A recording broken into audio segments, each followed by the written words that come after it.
ఈ మధ్యకాలంలో సిపిఎస్ సంబంధించి గత పిఆర్సీకి సందర్భంగా ఉన్నటువంటి డిఏ ఎరియర్లు సెక్రటేరియట్లో పనిచేసేటువంటి ఎంప్లాయీస్కి వేశారు. కానీ రాష్ట్రంలో మిగిలినటువంటి దాదాపు 3.5 లక్షల పైన ఉన్నటువంటి సిపిఎస్ ఉద్యోగులకు కానీ ఉపాధ్యాయులకు కానీ ఆ డిఏ ఏరియర్లు ఇప్పటి వరకు ఇవ్వలే.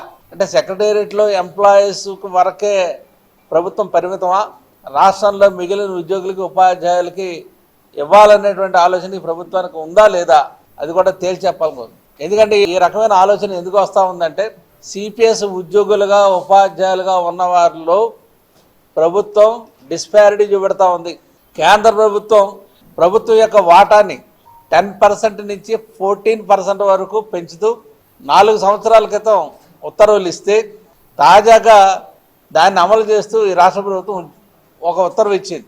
దాంట్లో ఏంటంటే ఆ ఉత్తర్వు కేవలం ఈ రాష్ట్రంలో పనిచేసేటువంటి ఐఏఎస్ అధికారులకే తప్ప మిగిలిన ఉద్యోగులకు కానీ ఉపాధ్యాయులకు కానీ ఆ 14% అనేటువంటిది అక్కడ కూడా అమలు చేస్తున్నట్లుగా కానీ చేస్తామని కానీ ఆ ఉత్తర్వుల్లో ఎక్కడ లేకపోవడం సూచన.